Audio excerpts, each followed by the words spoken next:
Can you guys hear me? Can you guys hear me? Can you guys hear me? Testing. Testing, 1, 2. Testing. Better? 1, 2, 3. Testing. Testing, testing, 1, 2. Is that better? Better there in the back? All right, should we begin, inshallah? All right, let's begin. Bismillahir Rahmanir Rahim. Alhamdulillahi Rabbil Alameen. والصلاة والسلام على سيدنا ونبينا ومولانا محمد وعلى آله وصحبه وسلم. اللهم إنا نسألك حبك وحب من يحبك وحب عمل يقربنا إلى حبك يا أرحم الراحمين.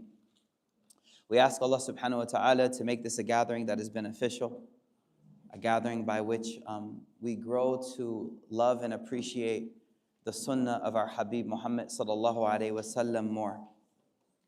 A gathering by which we take knowledge from his life and use that knowledge to better the relationships that we have.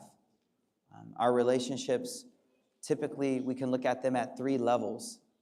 And this is what I wrote about in When Hearing Becomes Listening, that the Prophet ﷺ taught us about connection. Connection. He wasn't sent to split up people, but to bring people together. And he didn't, and he brought people together in the sense of he taught them how to be whole first.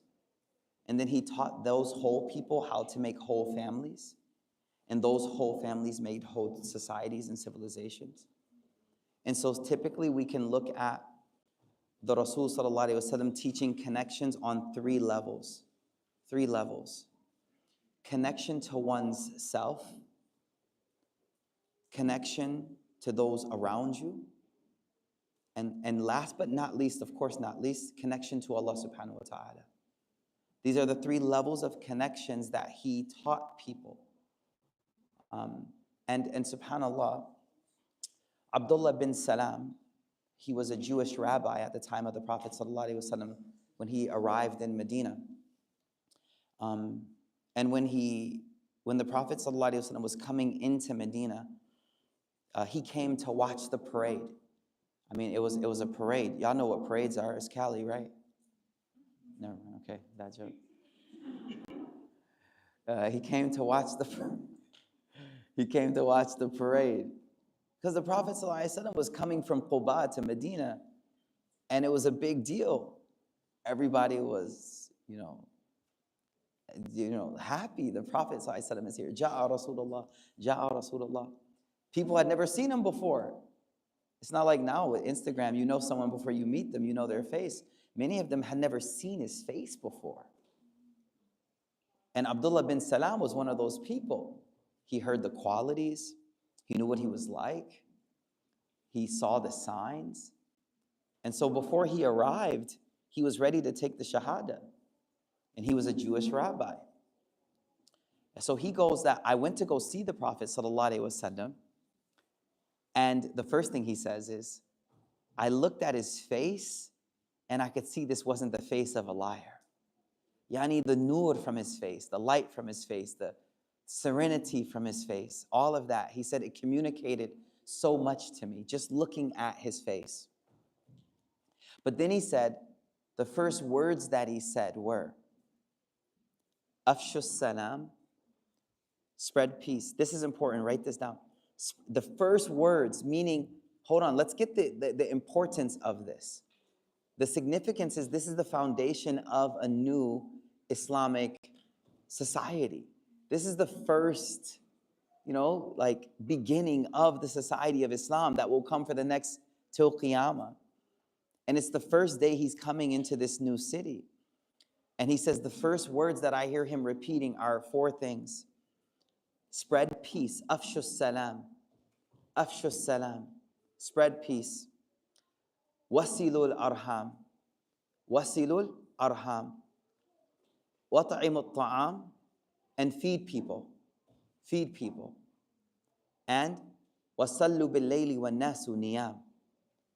And pray at night. Pray at night when people are sleeping. The prayer at night is to bring connection with God.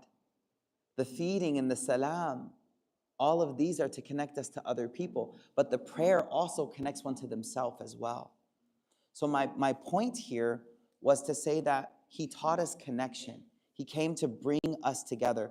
And the first thing I think all of us need to appreciate is that when we embody and learn his teachings, the first thing that we gain is a clarity of self, a sense of self, my purpose in this cosmos. What am I doing? Who am I?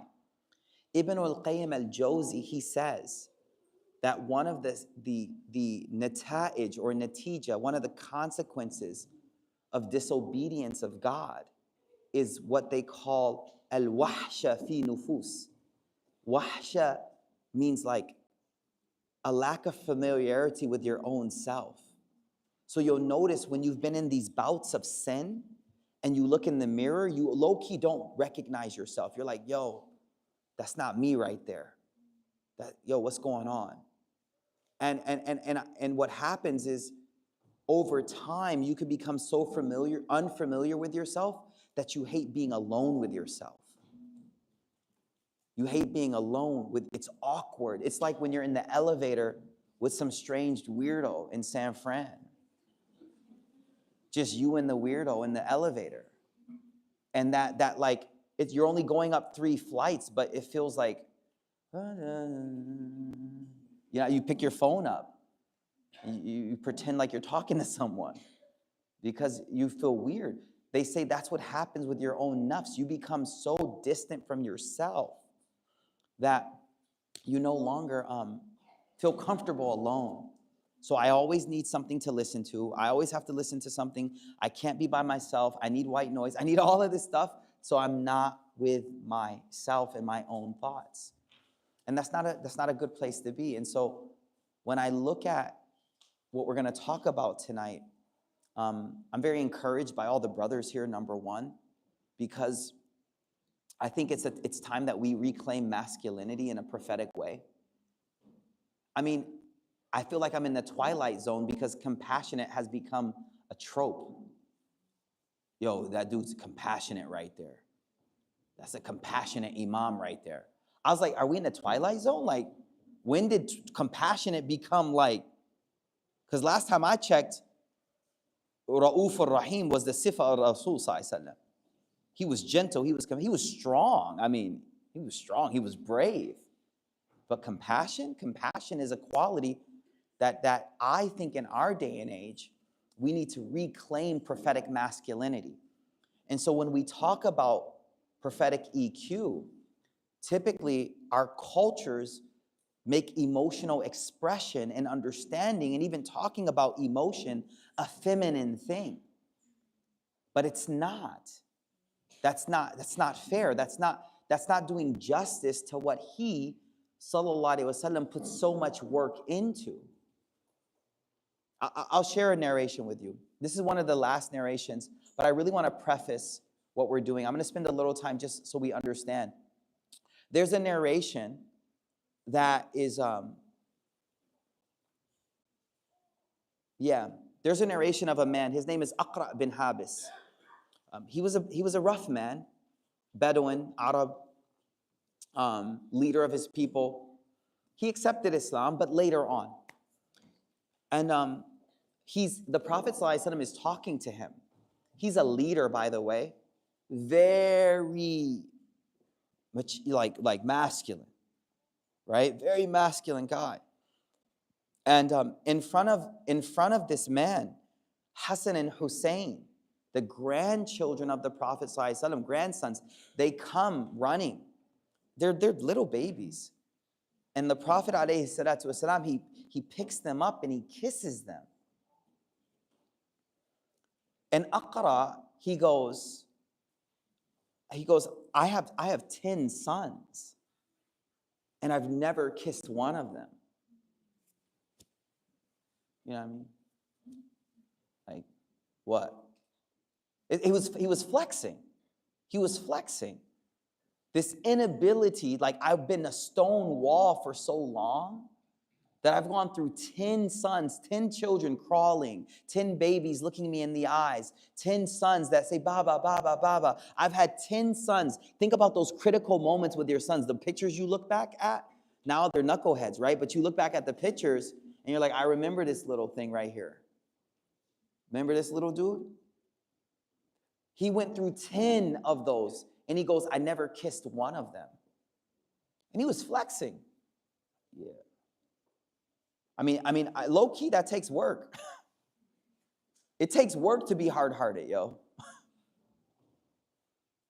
And the Prophet looked at him, sallallahu alaihi wasallam, and he said to him, Awa amlik in naza Allahu min qalbika rahma?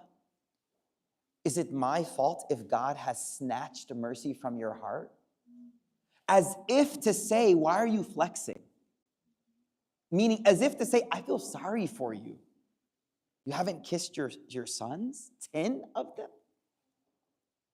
Now, what's most troubling in our day and age is somehow we've gone back to that. Somehow we have people in this room who say, yeah, I can't remember the last time I told my son I loved him. Or my daughter, I love them. Or my wife, I love her. Now, Shaykh Mikaeel, well, where's that in the Sunnah? I mean, there's a clear hadith. The Prophet ﷺ, he said, if you love a person, tell them you love them. Tell them you love them. You know that guy next to you? You know him? Do you love him? Tell him you love him. That was good. That was easy. That was easy. Typically, it's a little bit more awkward. Oh, it's San Francisco. I thought I was in Texas, man. The problem of the Prophet's time is that men saw, it's so funny. The Prophet, at the Prophet ﷺ's time is men saw emotion as weakness, but here's the deal. He had to teach these people how to feel again. He had to teach them how to feel again because, and this is the thing I want you to write down, you cannot pass on this message except that you have a heart that can feel and you can communicate with other hearts. بَلْ هُوَ آيَاتٌ بَيِّنَاتٌ فِي صُدُورِ الَّذِينَ أُوتُوا الْعِلْمَ. This message is from heart to heart. The scholars, they say, al-ilm laysa ma fi sutur, walakin huwa ma fi sudur. Knowledge isn't what's in the lines of paper. Knowledge is what's in heart. And so communication of this message necessitated people that understood hearts. But they were brick walls. They committed, what's it called? They murdered their daughters alive. Like, I mean, that's cold-hearted. Now, it wasn't, the scholars, they say it wasn't as vastly practiced as we would think it would be, but it was still practiced nonetheless. But Aqra ibn Habis, his example to us shows us what was the general understanding. Another man came to Medina, and he literally said, I'm looking for that man who kisses his grandchildren. Where's he at? Meaning, he had become so known for emotion that people in the other side of the Arabian Peninsula, if they want to highlight who he is, he's that guy. I'll give you another example. When his son Ibrahim died, his son Ibrahim died as a young child, 1.5 years old. And he's holding the baby, and the baby's passing away in his arms. And he, sallallahu alaihi wasallam, is crying. He's weeping. And here he taught us a very important hadith. And we could spend the whole night talking about it. We won't, but we could. The Sahaba saw him crying and they said, even you, Ya Rasulullah? See, look at the mentality. The mentality in the room and in their time was, when you get to a certain level of spirituality, you should be unfazable. Yo, when I get to that level, I could lose children. Nothing gonna hurt me. I'm good. My wife passes away. I'm good. I'm good. Something happens to my child. I'm good. The meaning they thought, oh, when you get to this level of spirituality, you should never feel pain anymore, emotional pain. And this man who we call our prophet, sallallahu alaihi wasallam, he over and over again was telling me and you that it's okay, it's normal to feel that pain, and not only feel it, but then he taught us. Here's the hadith I wanted to share. He says in that moment, they said, you too, ya Rasulullah? He said, and most of you know the hadith, he said, Innal ayna tadma wal qalbi yahzun wa la naqulu illa ma yarda rabbuna. He gave what would be this psychological blueprint for centuries to come. He says, the eye will cry, the heart will hurt, but we will only say that which pleases God. Oh. Validation of emotion, validation of expression of the emotion. This isn't some woke 2025 American imam up here talking. These are the hadith. He said these words. These are my words. He said, indeed, the heart will hurt. Validation of the emotion. You should hurt right now. Something happened, you should hurt. That's normal. If you don't hurt, that's unnormal. Then we need to see somebody. Why don't you feel anything? And then he said, Innal ayna tadma. Oh, and there'll be an actual physiological impact of that. Now, why am I so sincere? Why am I so thick on this? The reason why this is so important to me is you won't believe it. It's still in. Take this off. This alone? Okay. The reason why this is so clutch is I was at a funeral. And I won't say how many of these? I don't have enough space. I can't just hold it. Bismillah. We're good. I'm loud anyway. Bismillah. The reason why this is so important is I was at a funeral. No, I got it. There was a friend of mine from a certain culture, from this room, in this room. That culture is in the room. What? And his grandmother passed away. This is a very educated man.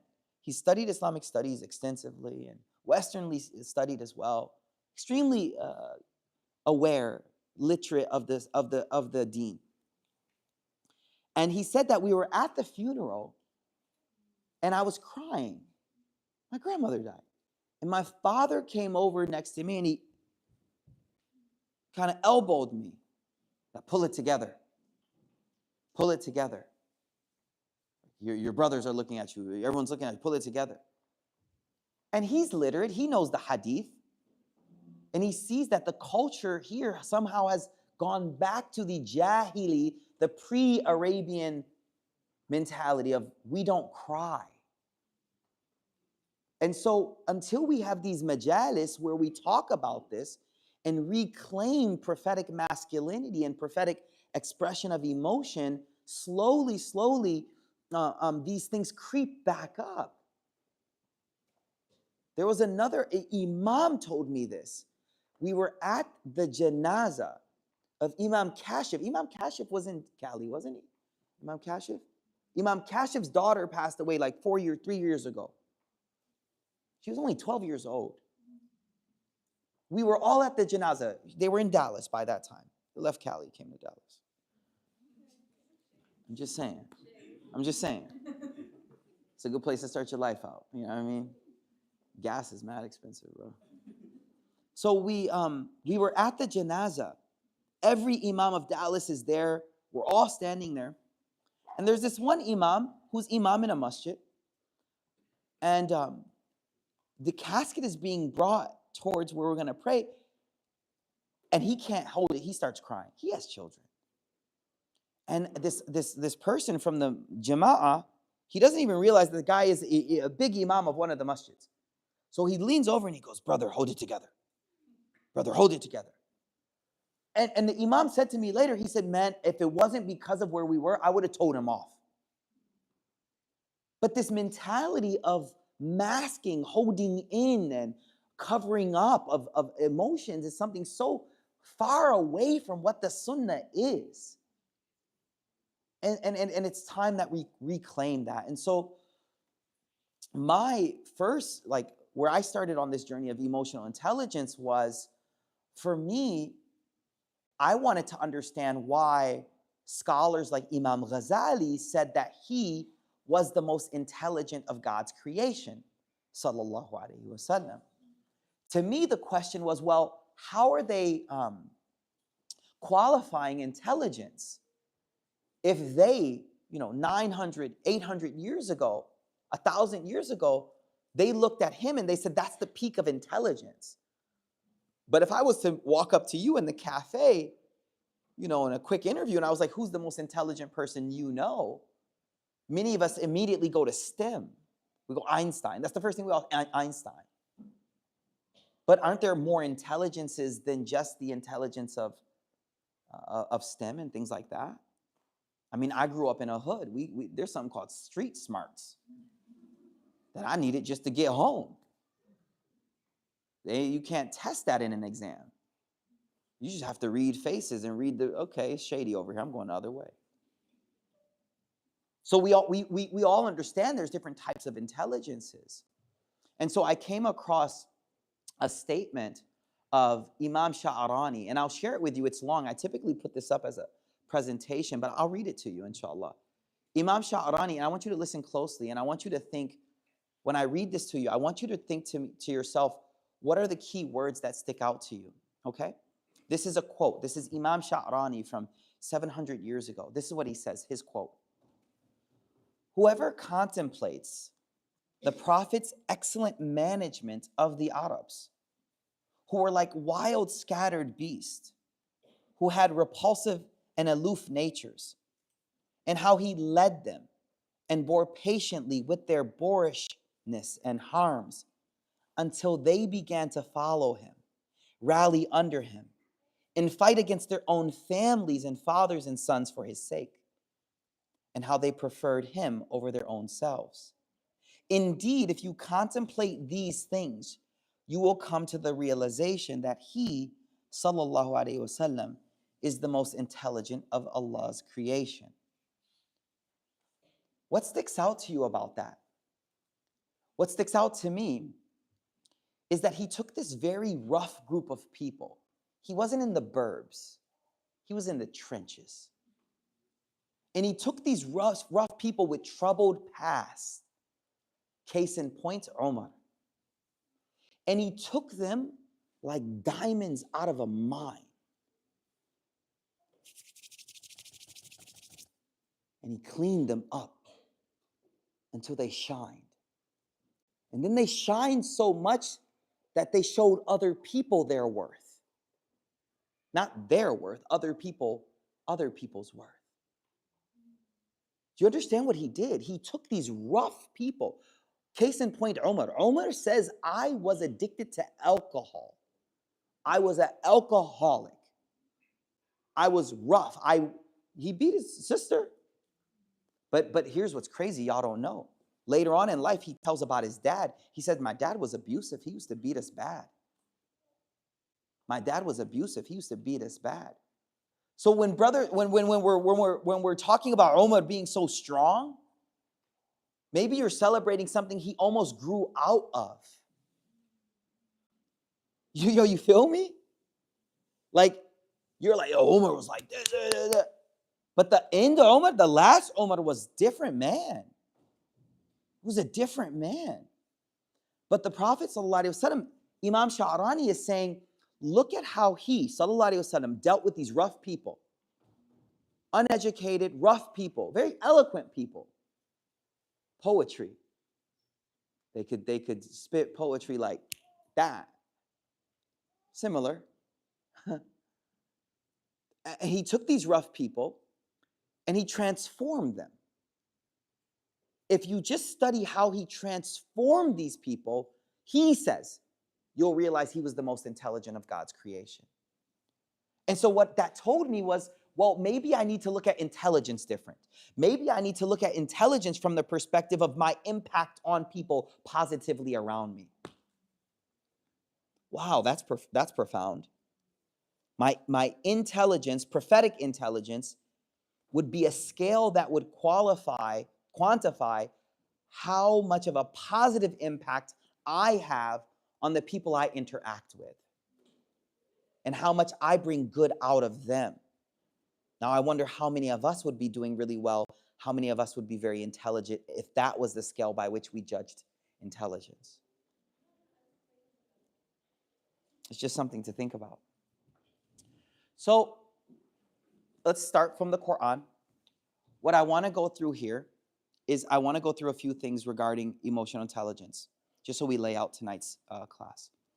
I want to show you some aspects of his teachings that show a clear emotional knowledge and understanding.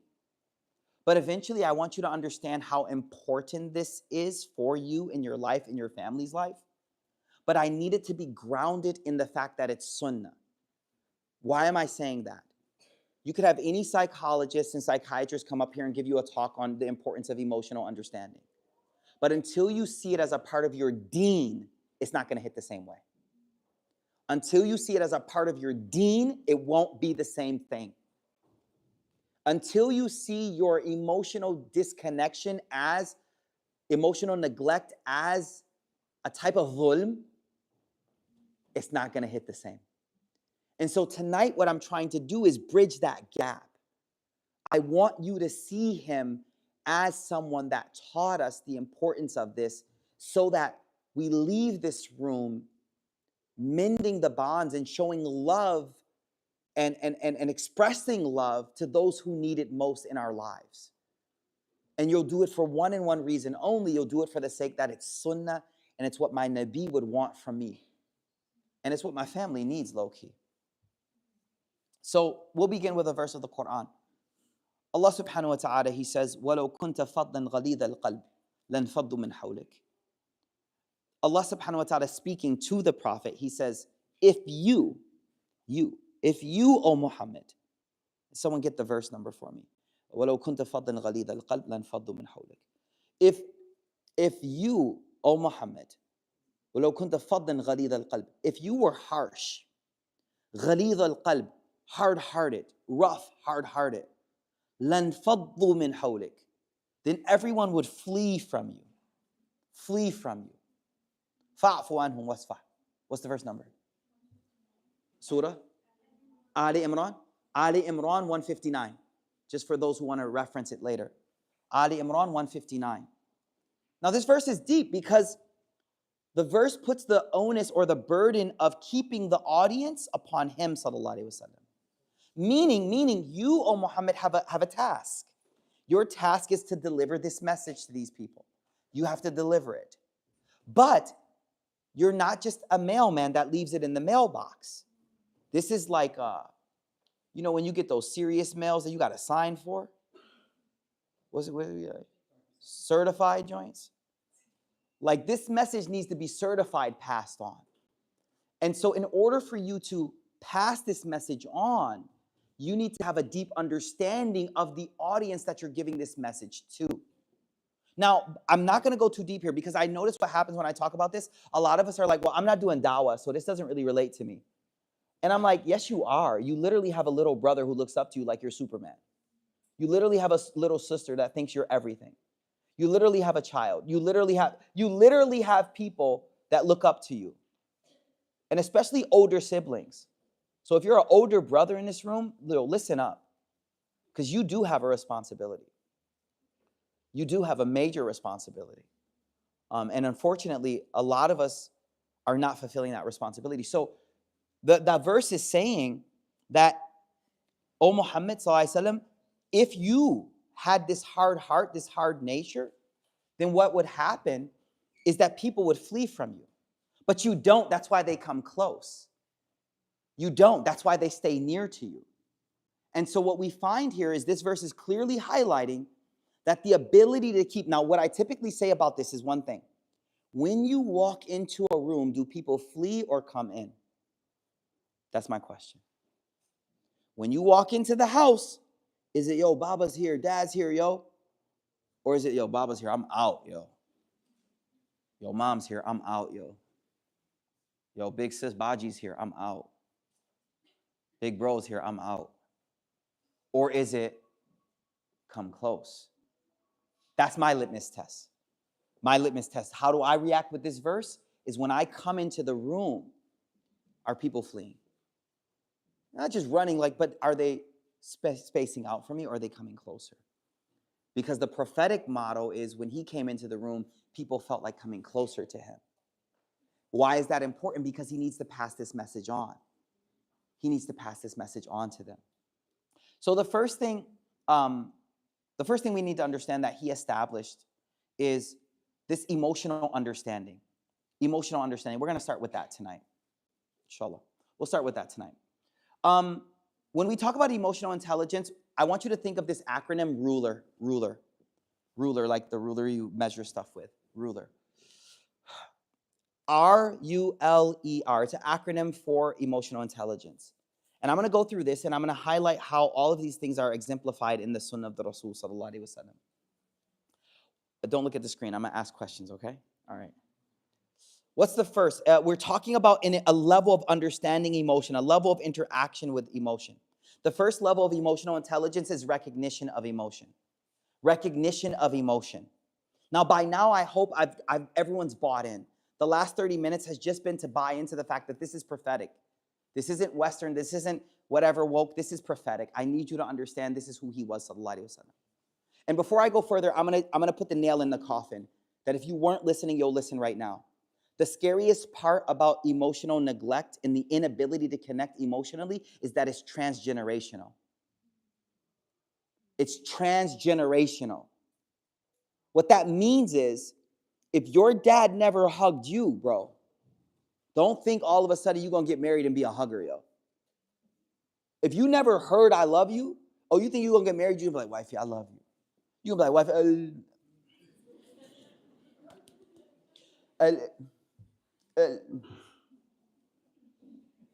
Chilo. Bring the tea. What I'm trying to say is this stuff is passed on transgenerationally. And that's why I said, look, older brothers, man. Older brothers, sometimes what I've noticed is we'll have a father or a mother that doesn't express emotion as they should. And the older sibling has dealt with that, and they know what it's like. But now there's a younger sibling. And now the younger sibling, we know what they're going through, but the older sibling is supposed to step in. Take them to Target with you, yo. All right? Yo, you tell your little sister, let's go to Target. I can go with you? Yeah.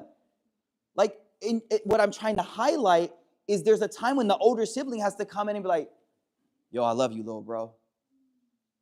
But a lot of y'all, it's too hard to say. It's too hard to say. Is there some woke way they say it now? I know, like, there's mad terms now. You got mad aura. Nah, you can't even sound right. Nah, that ain't gonna work. There must be another way they say it now. Nah, man. Come on, man. This was good. Come on. Oh, this. Oh, I'm not. Oh, it fell out. This is it. Okay. No, the idea here is transgenerational. It's transgenerational, and so what we worry about is that I'm trying to just keep going. It's all good. It's all good. It's all good. You got to hold it. I got it.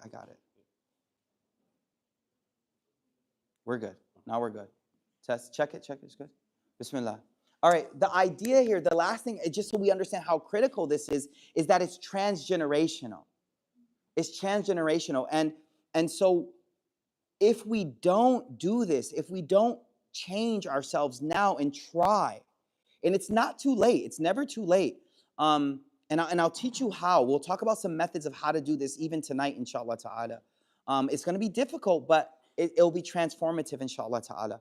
That was the last thing I want to say about that. It's transgenerational, and it's dangerous that we'll have generations of people that are emotionally disconnected.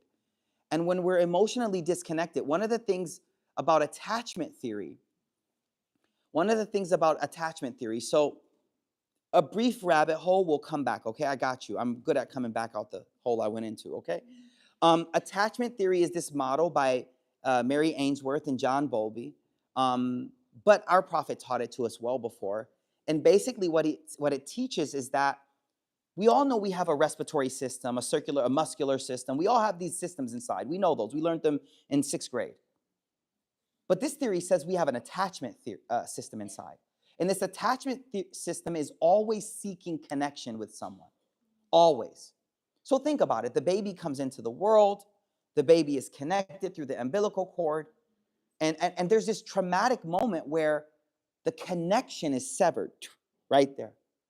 You know, dad's in the room. The nurse gives you the scissors if you haven't fainted already, right? And you cut that. And now this source of connection is severed. Now that's a traumatic thing. But the moment that happens, breast milk comes like that. And this child all of a sudden knows how to latch. Like it wasn't doing that before. Maybe there were some things it was learning in the womb, whatever, but it's a new skill. It's a new thing. It's searching for connection. The first thing, all it wants is connection to another human being, correct? That's all it needs. But after 2 years, guess what happens? Well, fitamu. It's time to wean. And it's the worst time. It's difficult on mom, dad, baby, everybody's struggling. It's another moment of separation. And now nourishment has to come through a new method. But the theory says that we're always searching for connection.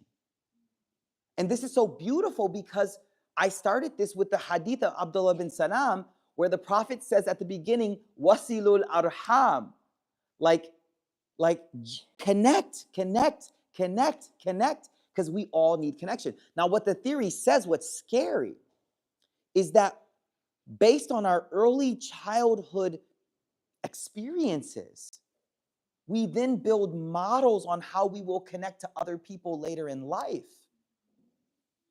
So, you know, you think you have issues trusting people when actually you got daddy issues. And I say this all the time. Quote me on this. People aren't angry with Allah. There's people that are just angry with their dad or their mom. I'm sorry, I'm not trying to berate on dads today. The idea is that they learned they could not trust that someone would be there, emotionally be there. Because physical proximity, we all give.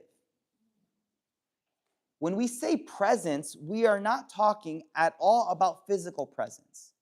We are talking about emotional presence. That is the presence that is truly soothing to a child, soothing to a baby, soothing to a husband, soothing to a wife, soothing to a younger brother. Emotional presence.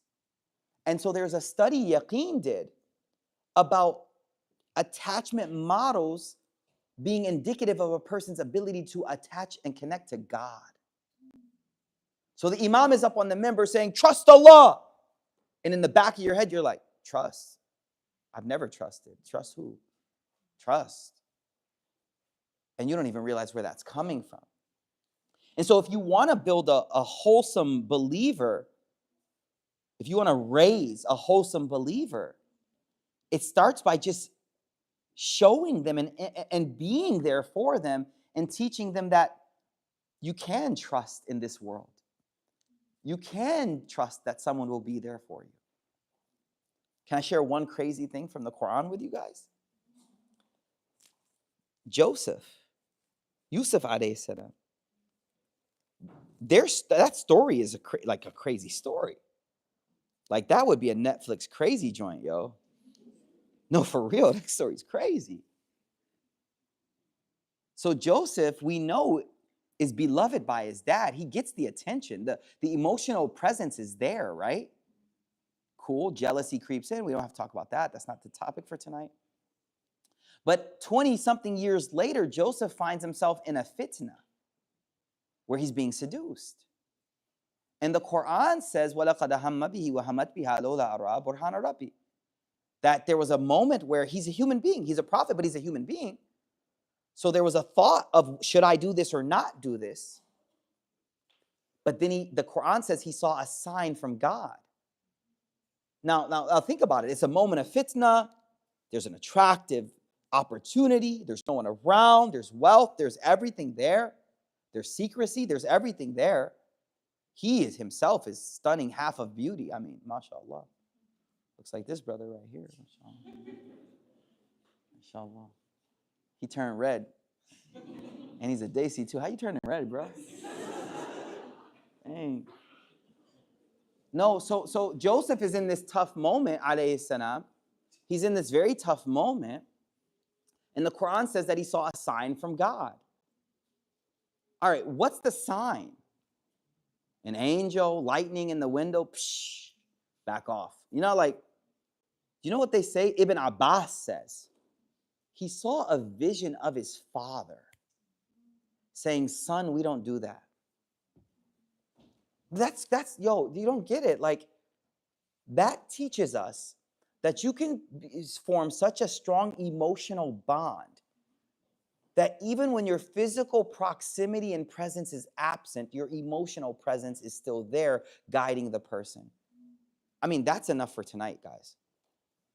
You can form such an emotional bond that even when you are physically not present,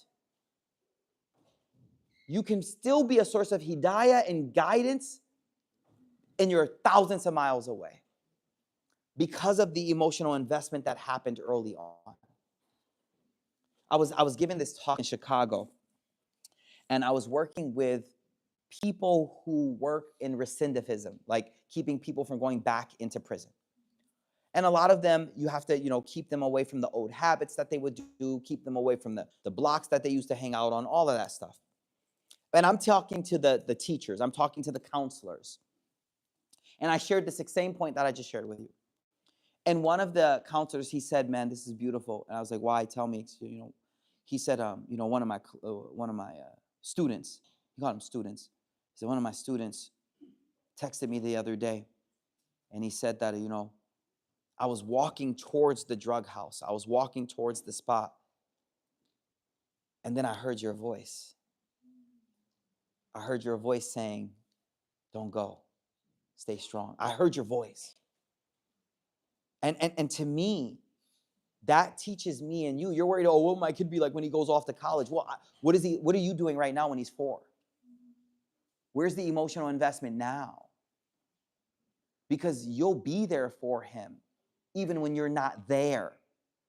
But if you're not there for him now, you'll never be there. And then that's why we have Sahaba who were like, I saw the Prophet in a dream. Like, he's gone, but I was still, like, he was still guiding me. So my point of the attachment theory, I want to back out of that rabbit hole, right? That digression we went on. I want us to understand that there are real world implications to not emotionally investing in the people around you who are supposed to get the emotional investment from you. Okay, let me rephrase that. There's no one on this planet who can show a daughter love like her father or mother. But if she doesn't get it from them, she's going to try to get it from somewhere else. So that's your responsibility. But unfortunately, we're busy trying to provide the material. I don't think anyone complains about my dad not leaving enough material. Most people complain my dad didn't give me enough time. Nobody is standing at a grave like, man, he left broke, man. No, for real, think about it. Nobody's at the grave eulogizing, saying, yo, man, but yo, we broke though. No, they're like, he grinded, he tried, he struggled. But what they will say, in the heart at least, we didn't have time with him. We didn't get time with him. We didn't get time with him. Sorry, it just hit me because, like, I'm here. My kids are like, yo, we didn't get time with him. And that's all you value after is the time. But for us, please understand, time is emotional investment, not just physical proximity. And that comes through conversation. Conversation is it. That's where it happens, conversation. um, depth, breadth, and frequency. Depth, breadth, and frequency. A sign that a relationship is thriving is that these things increase. The breadth of conversation increases, the depth of conversation increases, and the frequency increases. If this is a sign that your relationship is getting tighter. If there's only 3 topics you could talk to your dad about, or else everything else is like off limits, that's not a good sign. The breadth of communication needs to be wide. We could talk about anything.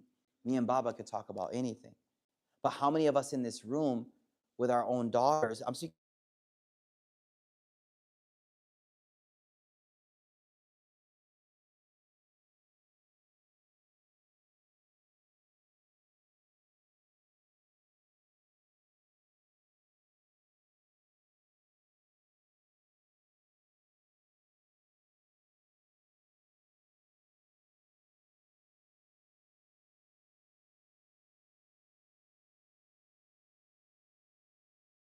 to God, and I referenced the article on Yaqeen Institute. I want you to read more on that tonight, inshallah. How attachment theory and our models of a connection with God. It's a very important thing to read. Okay, I want to move now back over to emotional intelligence, right? And I want to talk about this for a moment. I said the acronym. Who remembers the acronym? Ruler, thank you. All right, what does the R stand for? Recognition. Did I say that already? Oh, I did, okay. The R stands for recognition. When we look at the Prophet ﷺ's life, and I'm just going to give examples of each of these from his life because, again, I want you to leave here not thinking on just some Western psychological perspective. I want you to think this is Sunnah. The Prophet ﷺ, he once said to Aisha, "Oh, Aisha, I know when you're angry with me and I know when you're happy with me." Now, this may sound very trivial, but it's not. It shows a man who's tapped in. You know, we say lock in, bro, lock in. Like he was locked in on wifey. He was tapped in. He understood her without her expressing it. Recognition. So we got to finish the narration. She goes, now, first of all, how do you think? I want you to think when he said this to her, how do you think it would make her feel? To know that someone's watching you that closely, aware of your idiosyncrasies and all the small things about you. You're a prophet of Allah. You got a ummah to save, but you can notice my mood changes and stuff. And you know me that well. It feels good to know that someone knows you. It feels good to know that somebody knows you. It's a lot of unmarried people in this room, man. My bad, bro. One day, bro. One day. Say inshallah. Inshallah. Talk to Sister Lubna, man. She'll make stuff work. You know what I mean? Nah, yo, this is rizq. It's all rizq. It's all rizq. Y'all remember the Umar said, romance is rizq? Everybody started tripping. Yay. No, what was I saying? So he says to her, I know when you're angry, I know when you're happy. So she goes, how? So she's relishing in this moment. She goes, okay, how? What do you know? And he goes, when you're happy with me, you say, La wa Rabbi Muhammad. You say, no, I swear by the Lord of Muhammad. No, I swear by the Lord of Muhammad. Just like a figure of speech. La wa Rabbi Muhammad. Right? And she goes, yeah, that's true. You're right. And then she goes, well, what about when I'm angry? She goes, when you're angry with me, you go, La wa Rabbi Ibrahim. You know, you say, no, by the Lord of Abraham. And it's like my kids, you know, when my kids acting up, I tell my wife, get your son. Get your son. Get your son. That's your son right now. That ain't my boy. That's yours, right? So she said, yeah, you're right. And then she goes, wala ahjur illa ismuk. She goes, but I'm only leaving out your name, which shows a level of emotional control on her side too. Mind you, she's only 16, 17. Yeah, she's a teenager, y'all. She is not a 30, 40-year-old woman. She is a teenager, right? The marriage was young. We know that. Come on, that's the first thing everyone's looking up Yaqeen Institute. So she's only like, right? She's young. But even at she goes, true, you're right. You got me. You pinned me down, Ya Rasulullah. You got me. But she goes, but I'm only leaving out your name. Meaning, in other words, when other people get angry, they add a lot to your name. They add to your name. You're this, you're that, you're this, you're that. She goes, I'm just leaving out your name. And she gave a model for all of us later that on the worst day when you're angry with hubby, who's the worst person on the planet right now, all you do is just leave. She's not adding. So she taught us something so deep there. And she was only 16 at the time, if that. SubhanAllah.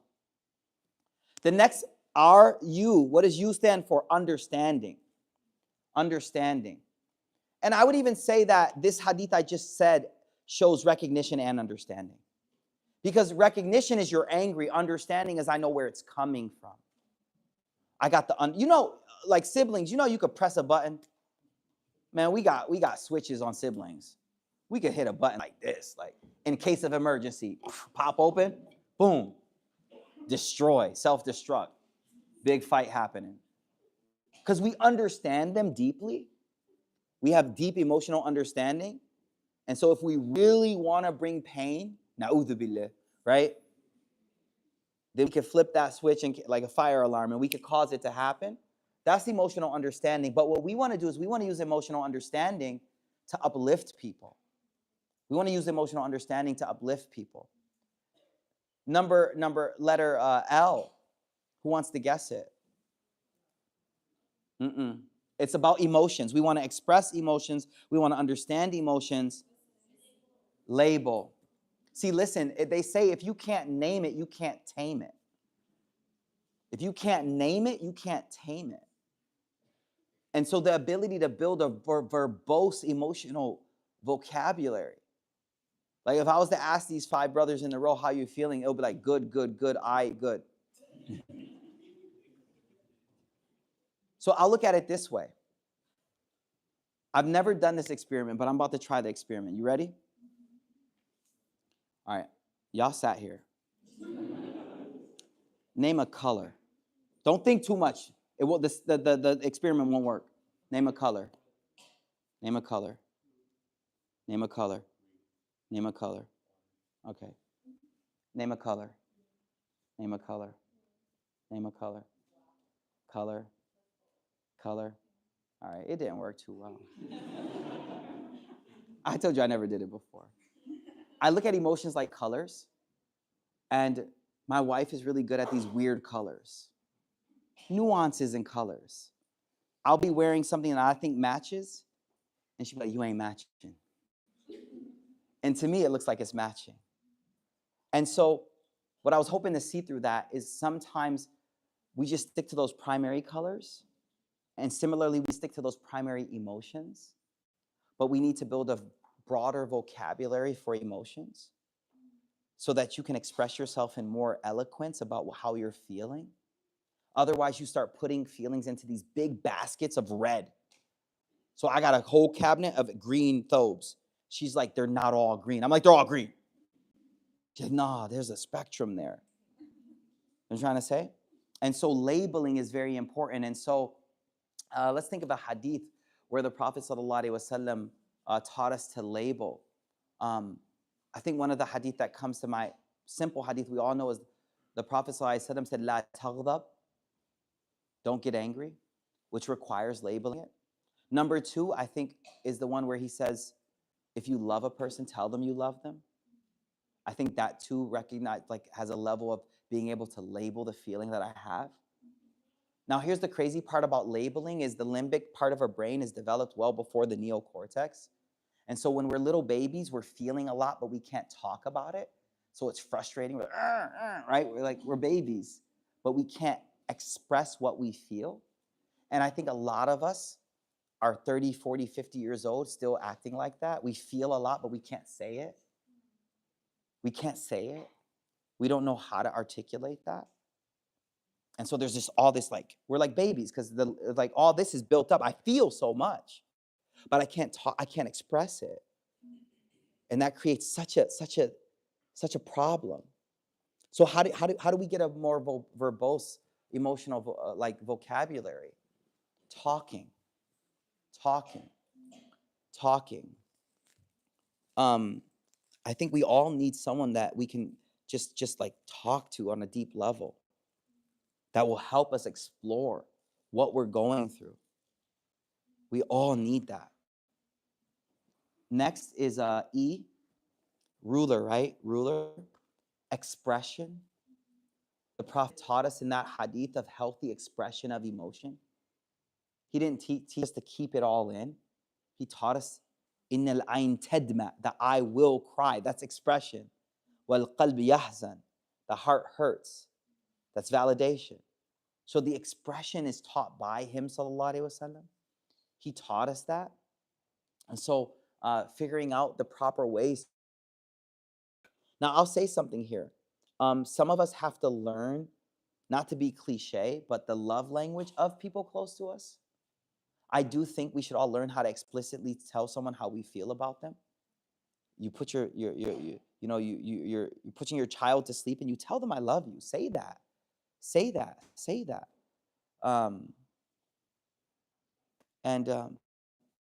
Say it. But then when there's a certain age of lack of cognitive flexibility, it may be hard to teach an older parent or grandparent these new things. It's very difficult. So at that point, I think we have to learn how to read their love. And I preface it that way because I think it's important to us all try. I'm at a certain age in my life. I'm not going to say, oh, that's how I am. No, I'm going to keep trying. I'm going to keep trying. I'm going to keep, keeping that emotional availability there for my children, even though it's difficult sometimes, or with my mother. I'm going to keep that emotional availability there. But expression of emotion is big. Now, here's something I typically do in this halaqah. A lot of us struggle with the closest people to us, that we've never felt that close love with them, right? And so we're going to do something today, but it's going to take a little bravery on your side, okay? Because you're going to walk out here and you're going to want to act on this, but it's going to be awkward. What do I do? So we're going to do it together. Everybody take out your phone. Everybody take out your phone. Quiet. Hold on. 1, 2, 3, all eyes on me. Oh, y'all don't know it? 1, 2 eyes on you. All right. Who's the person? You don't got to speak. Who's the person that you need to build that connection emotionally with? Don't speak. This isn't therapy time. That's after. All right, take out your phone. Pull that person up. I'm doing it too. But don't send nothing yet, all right? We're going to do this together. All right, ready? I got my person. Everyone got their person? You got to have somebody. Unless you're just like the Prophet, emotionally connected to everyone in the world, like as you should be. All right, here's my message. And mine is my dad. I haven't talked to him in a minute. I need to be better. So I'm messaging my dad right now. So, hey, Dad, just wanted to say, come on, do it. Just wanted to say, I was thinking about you and I love you.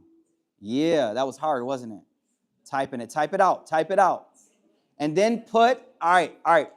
This is the most important part. You ready? Yes, I'm okay.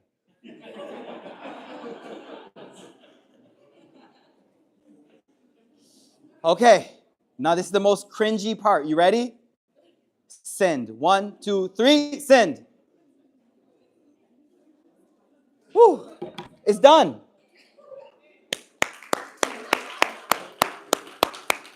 Now listen to me. The hardest part is that first time reaching back out. The hardest time, there's a student at Qalam. She sat in a class. I don't even know what community I was in. And we did this together. She said, Shaykh, when I got to my dad after that, he was in tears. And he was like, I love you too. They just From that moment, their relationship was, they're good. They just needed that one reset, that one person to break through the awkwardness and just be like, yo, I love you, yo. And we're like, I love you too.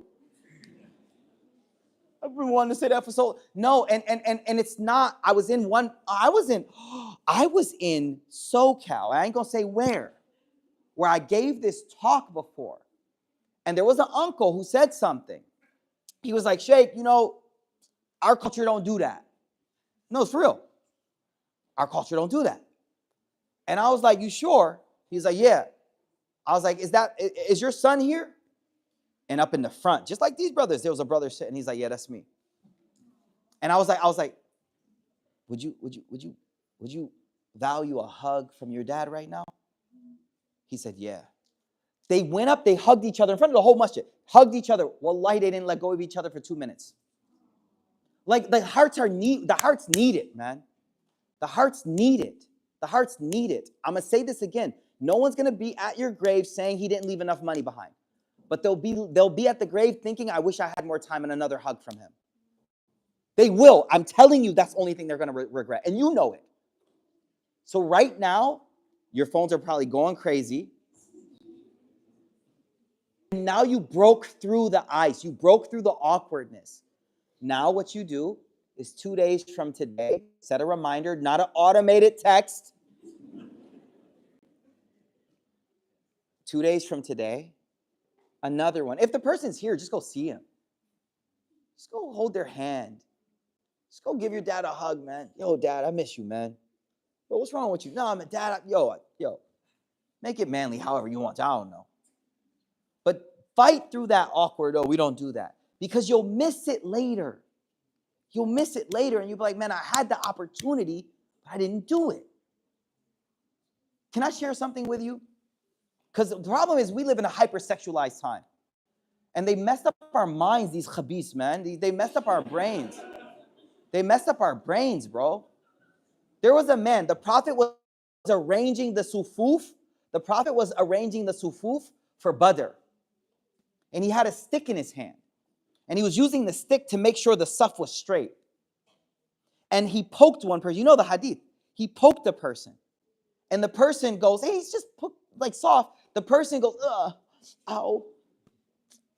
And he goes, awja'tini ya Rasulullah. Ya Rasulullah, you wounded me. Aqidni. Let me get revenge. The Sahaba are like,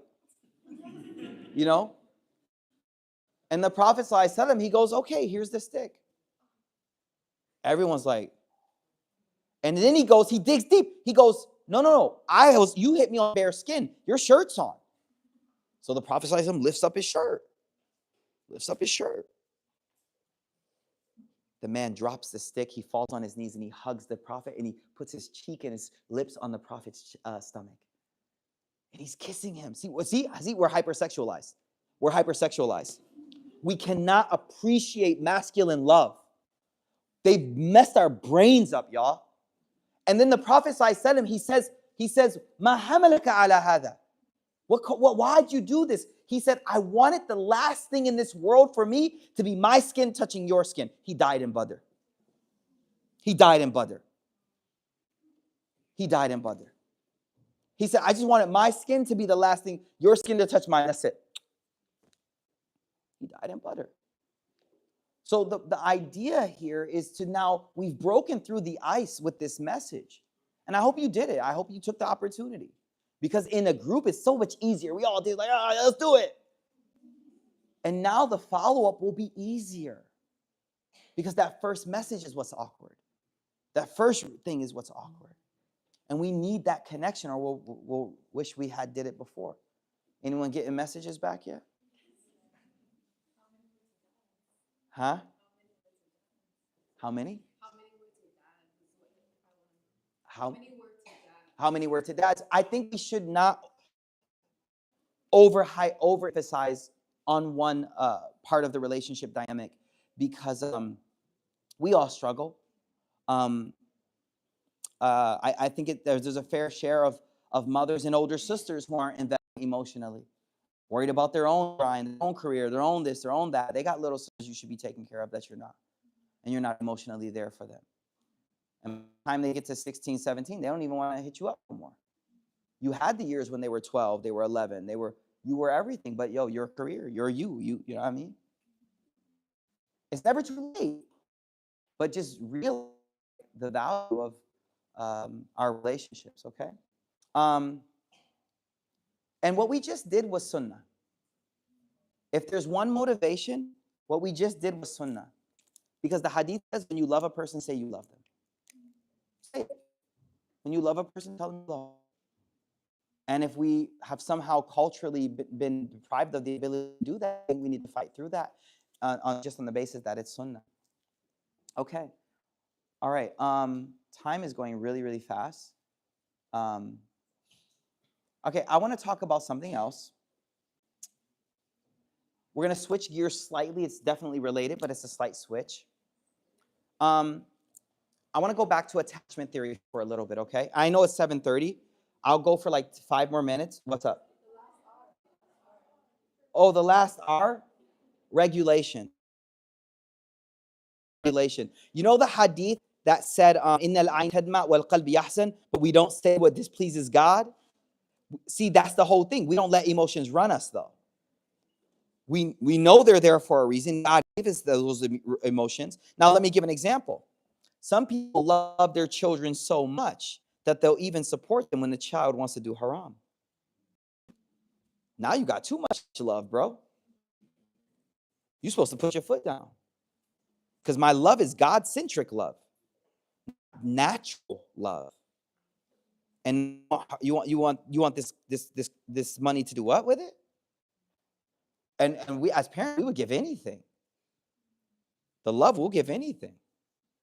But control of the emotion. That's the last one. All right, let's go back to attachment theory because this is something I enjoy talking about. And there's one last thing I want to highlight here, and then we can just have Q&A, inshallah. Isha, is that 8? Okay. And it's 7:40 right now. Okay, almost 7.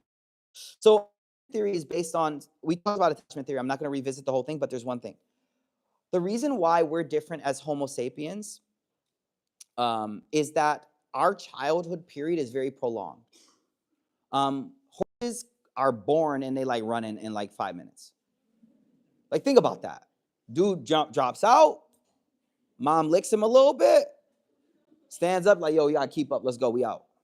There's a tiger on the savannah, you know what I mean? We gotta go. Human beings are different. You can't even keep your neck up until like how many months? So human beings need evolution, like just biological basis. We need caregivers from the beginning because we are utterly unable to take care of ourselves. And the caregivers have to give a prolonged period of time to the protection of the child. I mean, 5 years is crazy, yo. That's crazy compared to other species. So what this all highlights, وَخُلِقَ الْإِنسَانُ ضَعِيفًا. It highlights the intrinsic weak nature of the human being. By nature, we are weak as a human being species. We cannot survive on our own. Hence why we're called insan. The word insan doesn't come from forgetful, it comes from social. We survive as social beings. That's why a major punishment is solitary confinement. Solitary confinement is a punishment because it goes against our human nature. So we're weak. We are weak. So in order to solve that weakness, we search for a caregiver. We latch on the same way a duckling imprints. We similarly latch on to something that is going to be our place of nurturing that will respond to us. That's what we're looking for. We're looking for responders. Now, what do we learn from the responder? Very important. We learn trust. Here's a case study. Example, not a case study, example. Your little brother is 4 years old, and you take him to the playground to play. You sit on the bench, because you ain't going to be on the monkey bars, and you watch him play. And every 10 seconds or so, what does he probably do? Look back at you. What is he looking for? Think about deeply now. Think deeply. What's he looking for? He's looking to see if you are emotionally present with him. if he's there, if you're there, are you watching? Now, as he becomes more confident that you are watching, he actually begins to look less often because he knows you're watching. He begins to trust that even if I fall and I haven't looked back in the last 3 minutes, even if I fall and hurt myself, someone's watching. What else does he begin to do as he knows you're watching? He becomes more brave. He goes to parts of the playground he never went to before because he knows you're watching. So trust, as I mentioned earlier, is something we learn early on in relationships, early relationships. And that model affects so much later on. And this is why the Prophet ﷺ said, you are all shepherds of one another. Now, here's something I think is really deep.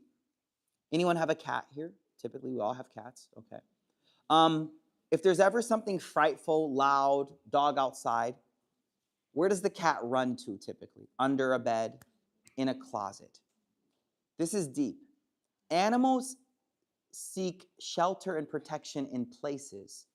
Humans seek shelter and protection in other humans. When your son wakes up with a nightmare, he doesn't go under the bed. He runs to your bed. That's our nature. We are weak and we need. We are weak and we need other people. We are weak and we need other people. So the point I'm making here is we need people. Now watch this. Do we have examples of the Prophet sallallahu alaihi wasallam expressing, because he's the pinnacle, his need? I'll start with one which is powerful. Revelation begins. He runs down a mountain. He runs into his home. And he goes to his office and says, let me figure this out. I got this. Give me space. He runs straight to her arms. Straight to her arms. There's a saying I like. Revelation began in the arms of Khadijah and ended in the arms of Aisha. I'm sorry, one day.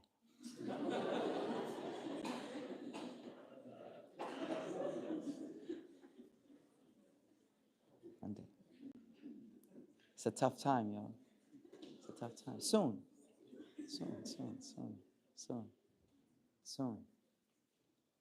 No, that's beautiful because despite his strength, he ran to her and then, hold on, he says, his words are, لَقَدْ خَشِيتُ عَلَى نَفْسِي, which literally means, I'm scared. I'm scared. Like how many times my boss is tripping, HR's warning me, like things are not going well, we might lose the house. And we're like a turtle, we go in the shell. But that's not what he sallallahu alaihi wasallam did. He went to her. And in this moment, where's the stability come from? From her. She goes, Kalla, la yukhzik Allah abadan. No. That strong woman, no. Like your wifey, like your mom sometimes like, you remember those moments you feeling down and your mom's like, no, you got this. It's that strong woman, no. I believe in you. And that's what she says. She says, Kalla, la yukhzik Allah abadan. Innaka tasil, mention all these things. So the Prophet ﷺ ran to Khadijah. I have another prophet. And what's amazing about this prophet is he is known for, every prophet had their thing, right? This prophet was known for his strength, like physical strength. Musa hit a man, killed him, just with a hit. He moved that whole thing off the well by himself, right? When he's sent to Pharaoh, he says, Qala, what is it? وَجَعَلْ وَزِيرًا مِنْ أَهْلِي هَارُونَ أَخِي Ushdud bihi azri. Ushdud bihi. Ushdud, strengthen my side with him. God's like, you got to go to Pharaoh. He's like, can my bro roll with me? By the way, that's the biggest level up ever, yo. I mean, like, yo. He's like, can my brother come with me? I need somebody to roll with me. I can't do it alone. I can't do it alone. And so we live in this time of individualism where everyone's being taught to do it your own. You don't need a man. You don't need a woman. You don't need a... Be quiet. Tell me that when you're 70, bruh. When we got like 20 grandchildren running around. Nani, daddy. You know what I mean? Alhamdulillah. This is insane. One of the studies, I didn't get a chance to bring it up. One of the studies I presented in my book, yo, my dad texted back, yo, ooh, that's deep.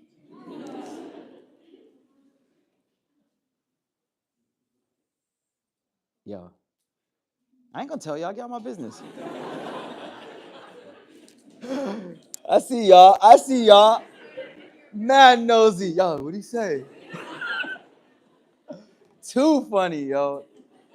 Too funny, man. What were we talking about? Yeah, Musa, everyone needs someone. That's all I want to highlight. Everyone needs somebody. Musa says, I need Harun. SubhanAllah, I never thought this. Joseph, he needs Benjamin. He's like, yo, leave Benjamin here. I need my bro. I ain't seen him in so long. Everybody needs someone. And this hyper-individualistic, over-sexual, I was telling you a study that I added to the book. So there's this concept of social complexity. Like social brain theory talks about humans being socially complex, socially complex animals. And what that means is like our social networks are far more complex than many other species. And it's pretty profound because if you think about it, like a lizard doesn't worry about his mother-in-law lizard.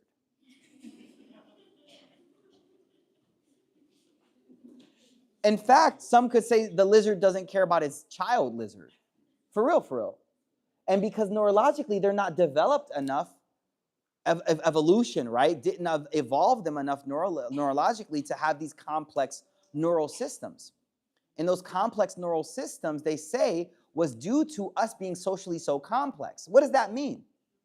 Well, what that means is I walk into a house, and as I walk into the house, I'm a father, I'm a son, I'm a brother, I'm an uncle at the same time, bro. In the same room. In the same room, I'm managing multiple relationships. And if you look at Muslim families, we don't just kick someone out at 18. We have these very dynamic social networks of families. And the theory of Robin Dunbar is that the reason we cognitively evolved to such amazing processors is because our social networks were so diverse. So here's what the study says. Pair bonding, right? Pair bonding is over time, two mates over a period of time, either a season, longer than one mating season. So these very non-evolved animals, right, on the lower side of evolution, snakes, these things, they mate for a season, if that, and then they bounce. I don't know you after that. But the species that are more neurologically advanced, primates specifically, they pair bond for long periods of time. And the study says because that takes more work neurologically. So hookup culture is a sign of de-evolution, yo. Swiping right is a sign of de-evolution, bro. Because you can't maintain a bond. Yo, it's mind-blowing. It's crazy. Anyways, so these are some thoughts. My intention tonight was for us to see the Prophet from a different perspective, sallallahu alaihi wasallam, for us to rekindle that desire to bond with our families on a deeper level, for us to recognize our responsibility, and to see the brilliance of our deen, to see the brilliance of this social deen. It's such a social religion. Like, one of the ibadah of a lifetime is Hajj, where there's millions of other people. You would expect that the worship of a lifetime would be like by yourself in like some monastery. Like, You go for this ibadah of a lifetime and you're like, dang, there's a lot of Muslims around me. Like, our deen is about social, being together. And it does, don't get me wrong, brothers and sisters, we all need space. And the Prophet prioritized space alone, time alone.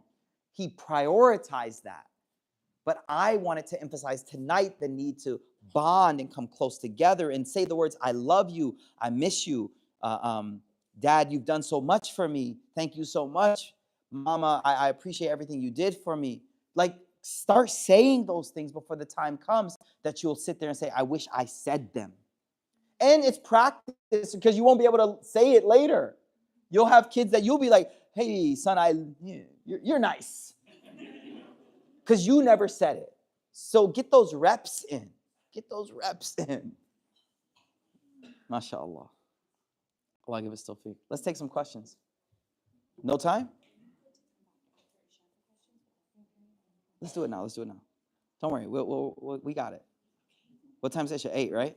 Yeah, but we usually do like recitation before Isha for like 15 minutes. Oh. But it's okay. We could just do it. It's fine. Yeah, let's do it. Come on. Okay. Hold on. All right, let's take some questions, inshallah. Yes.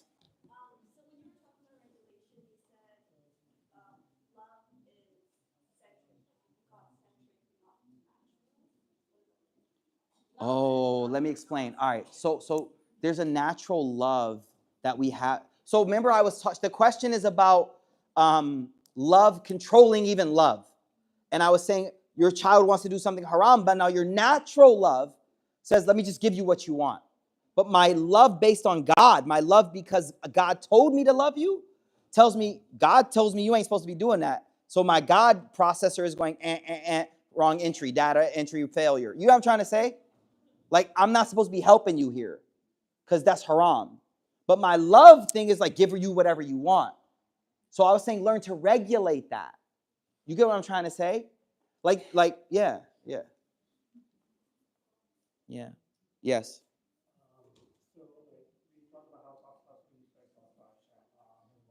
Yeah. Yeah. Yes. All right, great question. He's saying that it seems like somewhat of a contradiction. So we see that he spoke to his family, but at the same time we say tul samt. They describe him that he had long moments of silence. They say that he was brief with words. So how do we reconcile this side that he had long moments of silence and that he would just talk to her so much? Here's what I would say. We're quiet when we're supposed to talk and talk when we're supposed to be quiet.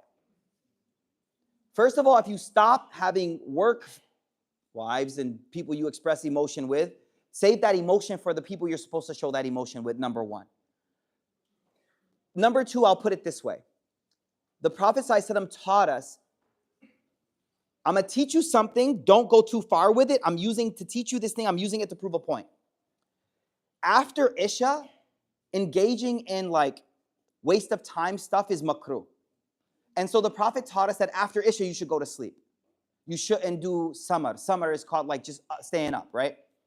So it's makruh. After Isha, you're supposed to go to sleep so that you wake up for tahajjud. Wake up, start the next day.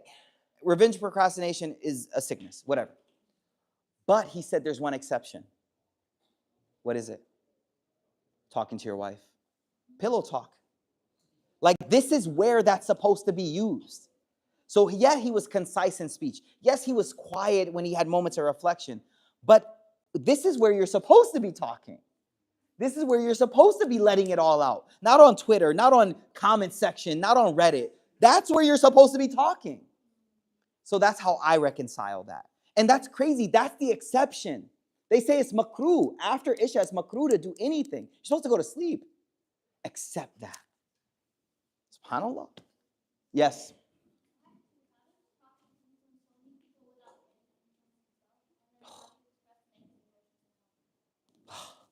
She gave me really two hard questions. Number one, she said, how did the Prophet ﷺ interact with so many people but not get influenced? He's different, a bit different, a little different, a lot different. His heart, it's about having a stronger heart. For me and you, let's just make it for us.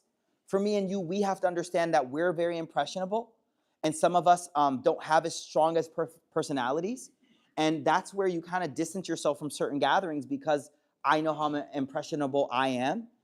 There's certain people that I love, they're great people, but I can't spend time around them because their personality is too strong for me.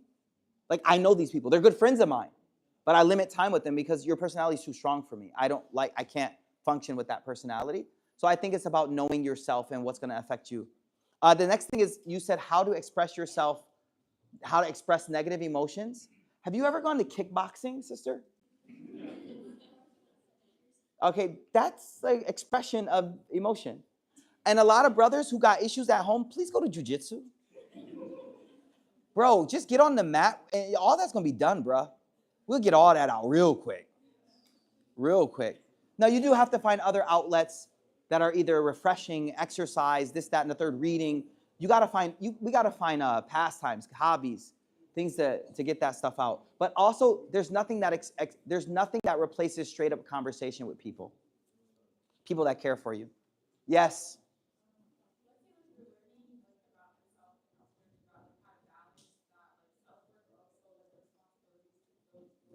Yeah. Boundary schedule. The question is, we need time to be by ourselves so that we better know ourselves. But we've been talking about being with the people, this, that, and the third. What I've learned is scheduling out time. There's a time when everyone knows, or there's times in the day, I particularly like Fajr time, earlier time. I'm a morning person because ain't nobody messaging me that early. Wifey's still asleep. She ain't a morning person. I'm chilling, right? Drinking my coffee. I'm by myself. Kids still asleep. You need to have time blocked out. That's your personal time that everyone respects and knows is your personal time, right? That it's just part of your self-care. But then when you're with the people, you're with the people. What we end up doing, we're with the people, but we're like, we're not with the people, right? So I think scheduling out time would be my best thing. And once you respect time, people will respect your time. When you respect time, people will respect your time. For real. Yes.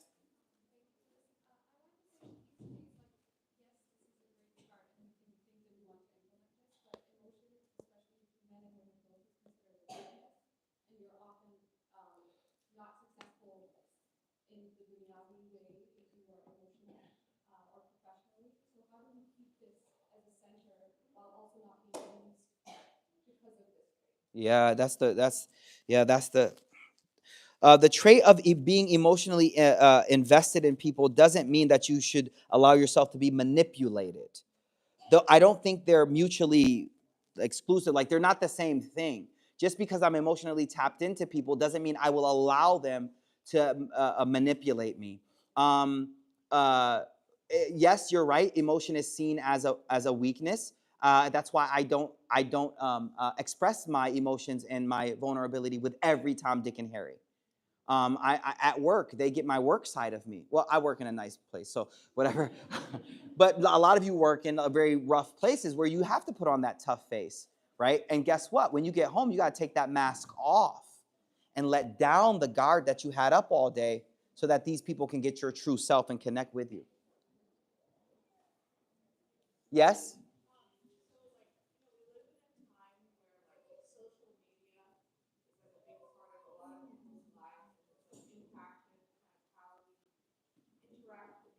Yes.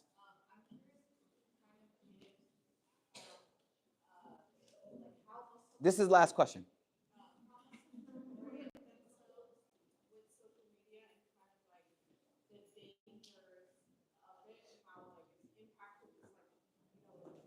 Yeah, I got you. Everyone just give me 30 seconds. I got you. A minute max. Listen. So in my second book, I have this diagram of circles. And these are circles of people around us. And each circle is like times 3, times 3, times 3. The core is like the closest like nuclear, right? And outside are people we don't even know. Social media has caused many of us to show emotion and express emotion on the furthest outer rings. People we don't know, people will never meet, we're emotionally invested in them. And I was trying to say that save a lot of that for the people that need it most from you. Now, there's one thing I'm also say. Sometimes social media could be used as a way of, so like for some people, the social media has become a way by which they bond through that. Me and my wife share memes at the end of the day. We just cracking up all day. That's our bonding right there. But the putting of your emotion on those platforms, nah, bro, I'm good. You probably arguing with a bot out there, bro. You ain't even arguing with a human. You know what I mean? So I think I would ask people to use the things for entertainment here and there, but don't put your emotion out there. Don't use that. That's not real. Yeah, I don't know if that helps. Inshallah tawfiq. طيب everyone, barakallahu feekum, jazakumullahu khair. Assalamu alaikum wa rahmatullahi wa barakatuh.